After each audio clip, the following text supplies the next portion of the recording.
Welcome to Daily Living with Father Chapin, where we consider God's Word and how we might be able to apply it into our daily living. Yes, my friend, that is what we do. Sometimes the Bible can be a bit confusing, so we bust it down like a fraction. We're asking questions along the way. Questions like, hey, what do these Gospels have to do with me? That's what I want to know.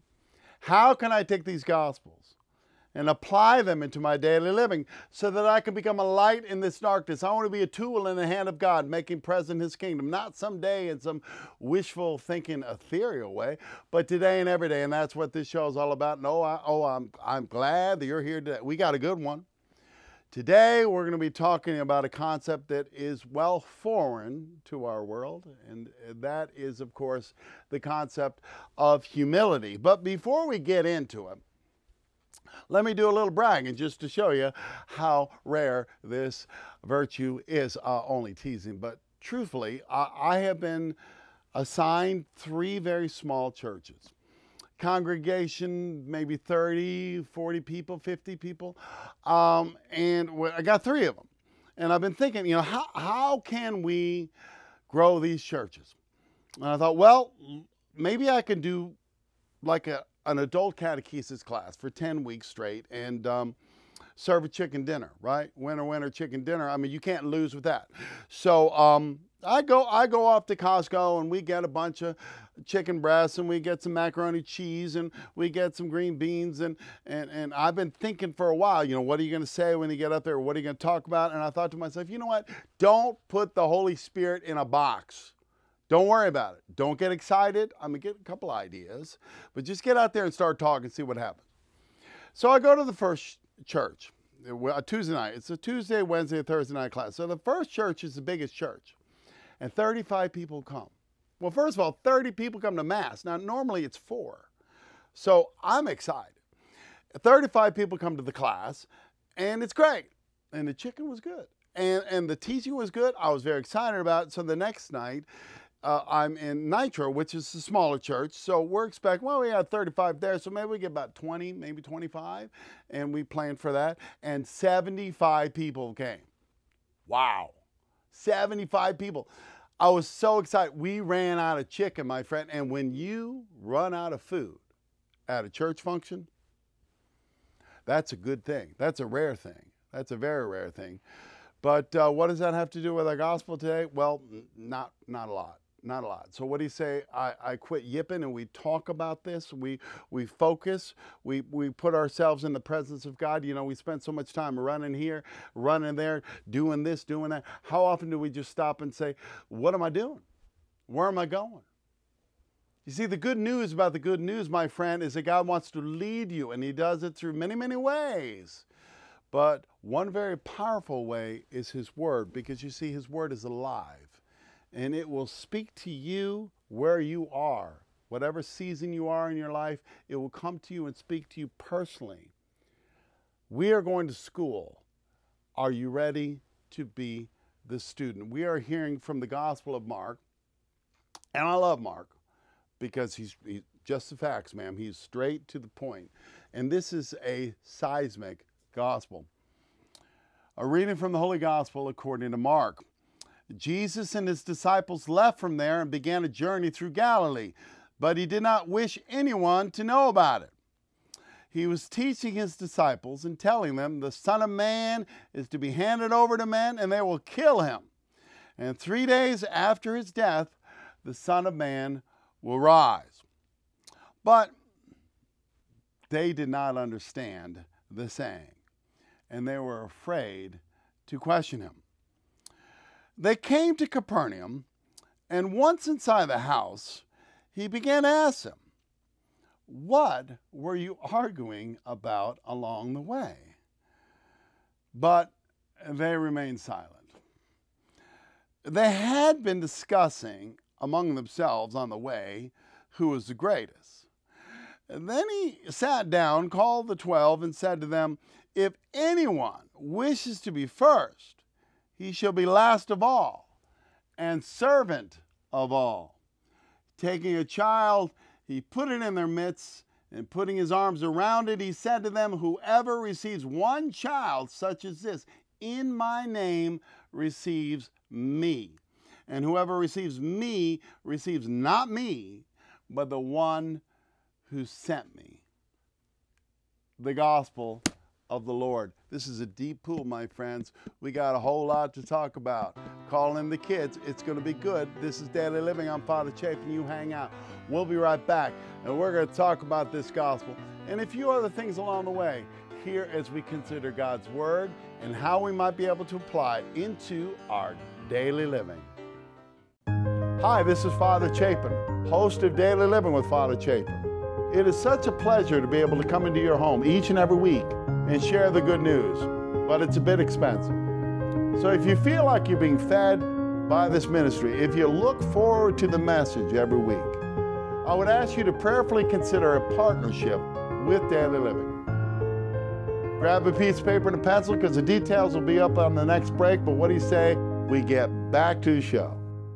Welcome back to Daily Living. So the other day, I'm talking to this guy, and he's really going through it. I mean, he is upset. He is full of anger, a lot of fear, humiliation. Let's just say this guy wasn't having a good day, a bad day. And most of us have been there at some point of our lives. And in this case, the man was presented with a series of circumstances, most of which were largely out of his control, which is kind of how life is.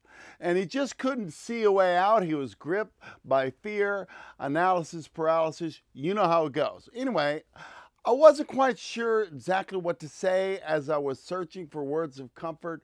All that came were tired and worn out platitudes. And that's okay, because, you know, sometimes I have learned it's best to say nothing for a while. Take your time. But there was a third person involved in that conversation, and they said, well, you know, this too shall pass. And I remember thinking, well, that's pretty good, but it doesn't necessarily address the issue at hand, does it? I mean, of course, it is true. The circumstances of today do change into circumstances of tomorrow. That's just a fact. And this too shall pass does offer hope, which, by the way, is a cardinal virtue. And of course, the world could use a whole lot more hope, don't you think? Because if you have hope, if there's light at the end of the tunnel, the darkness is easier. The grief of today, the fears of today will pass. So back to me and this guy in the third person. So the third person continues to talk and says, you know, I suggest you pray for God's will in this matter, and I'll be doing the same. So let's review. This too shall pass, and pray for God's will. Now both of these are very good. But before any of that can happen, there's an essential ingredient that must be baked into this cake. And it's a rare concept. In fact, if there was such a thing as an endangered species list of words, this word would certainly make the list. And the word is humility. Because hear me when I say, my friend, if you are seeking God's will authentically, and only God's will, and I ain't talking about seeking God's will with, oh, by the way, and here are some of my suggestions. No, I'm talking about if you're truly seeking God's will, you got to give up the car keys. You just do. No more plan B. You got to be at the last house on the last street and stop trusting in your own thinking as you cry out in fear, in anger, in despair. And that is what our gospel is all about today. Humility. That endangered word. Because so many of us walk around thinking we're pretty big stuff, which when you think about the overwhelming immensity of God's creation is kind of comical. I mean, consider, for example, the night sky. I love the stars. As a child, I would always look out and try to find the Big Dipper, which I later found out is called the Great Square of Pegasus. Now, it turns out that the lower left-hand corner of the Big Dipper, or the Great Square of Pegasus, is really not a star at all. No. It turns out that this little pinprick of light that fits under my thumb in the night sky is a galaxy as large as our Milky Way. merely one of billions of galaxies. And not only that, but this particular galaxy that is fitting under my thumb as I look at the lower left corner of the Big Dipper is the home to 100 billion suns. Think about that. Each one bigger than our sun. Can you imagine that? I mean, the Big Dipper is a lot bigger than you would think. So when you look at the cosmos and all of creation in that light, I mean, not to even mention geological time, are we small enough? Really? Our lives are but a breath. Yet we're running around exalting ourselves. I mean, really. Think about that. What if there was something behind that creation? What if there was a force behind all of this? A force that numbers the hairs on your head. I mean, imagine it. Knows intimately what you're going through right now. What if that was the case? Well, according to Jesus, it is. And not only is it possible, it's an absolute reality. So let's just say, for discussion's sake, that Jesus is right. Let's just say that there is, in fact, a God that created all of this, that knows everything about you and knows what you're going through. Now, I think for most of us, we have a pretty good idea of what we think we need, or at least what we want from God. In the history of the world, there's been, 700 billion people walking around the planet, and right now it's about 7 billion. And that list, 7 billion people, probably varies a little bit. But before we start thinking about what it is that we want from God, let's turn the tables for a second, and ask another question. Like I said, most of us have a pretty good idea of what we want from God, but have we ever stopped to consider, what does God want from us? If you read the scriptures, which I suggest you do, you will find many things that God may want from you or me, but it all gets back to that endangered species word. Oh yeah, humility. Micah chapter 6, verse 8. He says, "He has shown you, O mortal, what is good. What does the Lord require of you? To act justly, to love mercy, and to walk humbly with your God." Humility. It's a subject that Jesus addresses many times. One time, Jesus was invited to a dinner party at a leading Pharisee's house, and he noticed how the people were jostling for positions of honor at table. And Jesus looked at them and says, when you're invited to a banquet, take the lowest place. And then he finished by saying, those who exalt themselves will be humbled, and those who humble themselves will be exalted.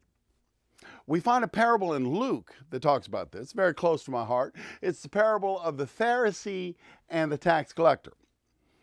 Two men go up to the temple to pray. One is a Pharisee, one's a tax collector. Pharisee stands off by himself and prays, "Oh God, I thank you that I'm not like other people. Robbers, evildoers, adulterers, or even like this tax collector. I fast twice a week. I give 1/10 of all I get." Meanwhile, the tax collector stands off at a distance. He can't even look up. Can't even look up. Beats his breast and says, "Lord, have mercy on me, a sinner." Which, by the way, is an excellent act of contrition, which is the sacrament of confession, which I know has kind of fallen out of favor lately, but it is still one of the 7 sacraments of the Catholic Church. But here you have the epitome of righteousness in this Pharisee, bloviating while the lowest of the low is coming clean. And Jesus says, I tell you, this man, rather than the other, went home justified before God. And then we see him say it again, which, let me tell you, my friends, when Jesus says something, you ought to pay attention. But if he says something twice, same thing, it's time to take the roast beef out of your ears and really hear this. For those who exalt themselves will be humbled, and those who humble themselves will be exalted. Now, I told you this parable is close to my heart because, I wear this collar and I try to be an example of Christianity to this world. But am I the Pharisee or am I the tax collector? Well, kind of gets back to that endangered species word, humility. Tax collector gets up there and says, basically, I'm worthy of nothing, and I'm begging for mercy. On the other side, you got the Pharisee, and he's dressed for the part. He's wearing a uniform, kind of like my uniform. People can tell that he's a Pharisee by just looking at him. He's following all the rules. So I guess he figures because of that, God owes him something. And when he stares over to the tax collector, he don't see humility. No, what he sees has the opposite effect. Rather than seeing something that would kindle humility within him, he says, you know what? I'm better than that guy. This is Daily Living. I'm Father Chapin. You stick around. We'll be right back, and we will continue to talk about this amazing gospel here as we consider God's Word and how we might be able to apply it into our daily living. Hi, this is Father Chapin, host of Daily Living. Like I said earlier, what a pleasure it is to come into your home each and every week. If you'd like to support what we're doing, please consider a partnership with Daily Living. Just send a check to Daily Living, P.O. Box 339 of any amount that you feel comfortable, Nitro, West Virginia, 25143, and I will send you a monthly newsletter, small gift of appreciation. And if you provide an email address, we'll send you a script via email of the show prior to its broadcast. You can also go online and donate on PayPal at mydailyliving.com. What do you say we get back to the show? Welcome back to Daily Living. Not just for the break, we have the tax collector and the Pharisee. They're in the temple. They're praying. Tax collector's looking up saying, well, actually he's not looking up. He's looking down and he's saying, Lord, have mercy on me, a sinner. Meanwhile, you got the Pharisee that's going, I'm pretty good. And in fact, did you know that when the Pharisees of the temple were ready to tithe a large amount of money into the coffers of the temple, they actually had somebody blow a trumpet? I'm serious. Look at me. Look at how righteous I am. You know that old saying, pride comes before the fall. In the book of James, we read that God opposes the proud, but he shows favor to the humble. But anyway, back to our gospel. Our gospel, by the way, I have a friend in Marblehead, Massachusetts that says that I need to tell you where these gospels are. So this is the 9th chapter of Mark, 30th verse, right? Okay, in case you're following at home. So let's get to this. What do we need to do before we start reading this gospel? Anybody? Does anybody have an idea? What do we need to do before we start talking about this gospel? Well, we got to set the table with context, right? One cannot plumb the deeper meanings of Scripture in isolation. Now, if you were with us last week, Jesus had just, well, basically dropped the bomb. I mean, for the first time, he tells his disciples, I must go to Jerusalem, suffer at the hands of the elders and the scribes, and be killed and rise after 3 days, which, you know, like I said, that's pretty big. And now, if you recall, Peter did not take too kindly to this notion. And he says, in his very Peter-esque way, oh, no, man, that ain't going to happen. Now, when he does this, he is, and I think very much by accident, okay, he is channeling that third temptation way back in the desert. Remember that one? When Satan took Jesus to a high mountain, he showed him all the principalities of the world, all the kingdoms of the world, said all of this can be yours. Oh yeah, you can be Messiah if you want to be, but you don't have to suffer. I'll give you a shortcut. You don't have to die. All you have to do is bow to me. Now, let me ask you a question. When Jesus was sweating blood in the Garden of Gethsemane, don't you think that that might have been in the back of his mind? Think about that. All the way to Calvary, it probably harassed him like a fly. And then what comes out of Peter's mouth? No, this ain't going to happen.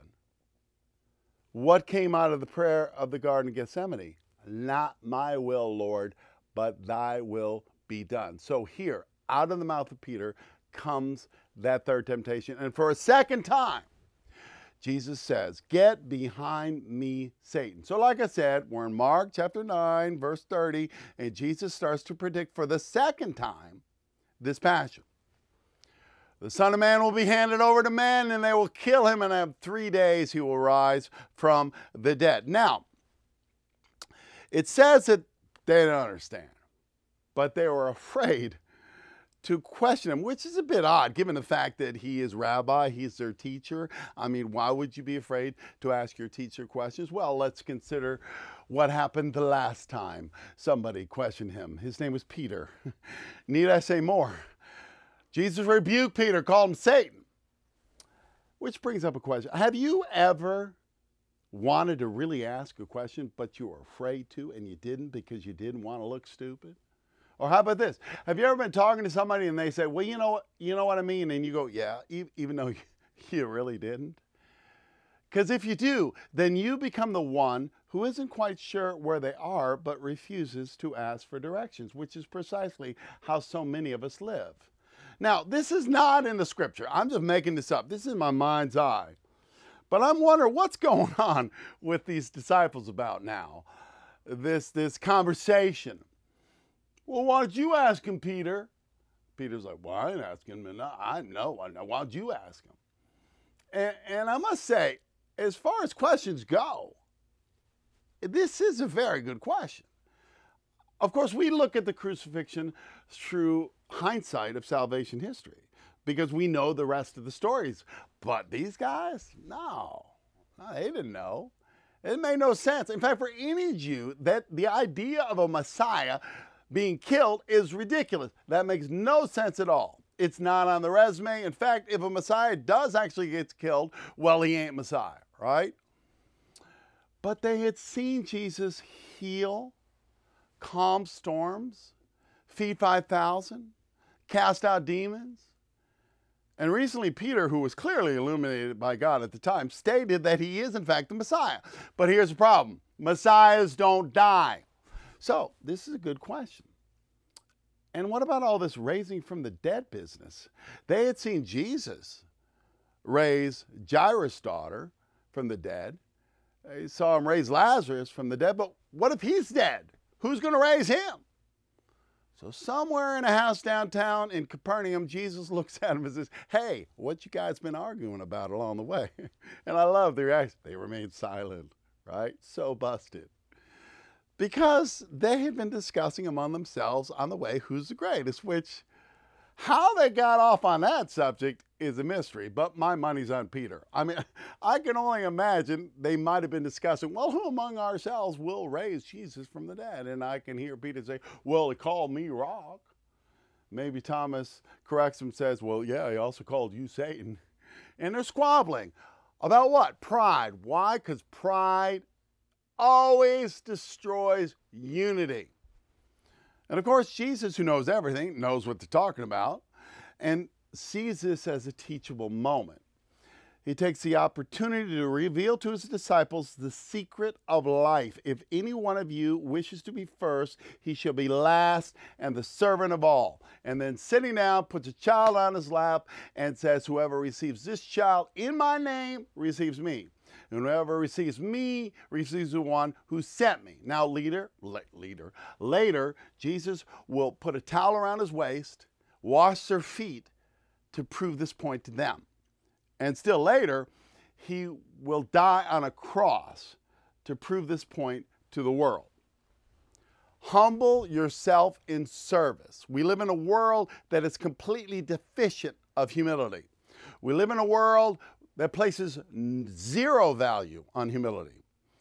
We live in a world where examples of false humility abound, yet true humility before God is rare. And let me tell you, my friend, if you don't have humility, how do you get it? Well, there's really only two ways. Number one, and this is definitely the least common way, is that you're taught by others.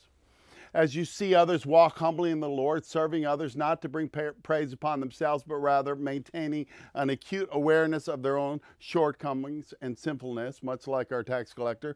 But the other way, and by far the most common way that we learn humility, is through humiliation. And let me tell you, my friends, humiliation is not fun.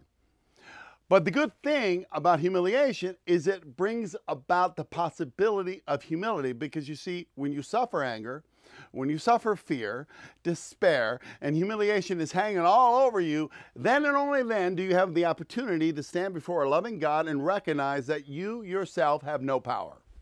He has all the power.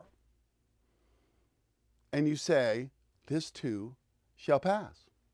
And pray the great prayer coming out of the Garden of Gethsemane, not my will, Lord, but thy will be done. And then, my friend, you will walk humbly before the Lord in service as you discover the secret of life. So, my friends, remember when Jesus came riding into Jerusalem on the back of that donkey? Remember how the people were laying out garments on the street for him to trot upon? Here's my question. Do you think that donkey was proud? Do you think that he thought to himself, well, look, all these people are honoring me? Or do you think that the donkey knew it was not him they were honoring, but rather Jesus who was sitting on his back? When you live a life of service to other people and they want to honor you with praise or maybe even a nice plaque, keep in mind, my friend, you are nothing more than a donkey with Jesus on your back. You know, every day in this country, somebody does something nice for somebody else. Today, why don't you let that somebody be you? This is Daily Living. I'm Father Chapin. Hope you can come back next week and we'll do it again. Until then, I hope you let God live in your life. And I bless you in the name of the Father and of the Son and of the Holy Spirit.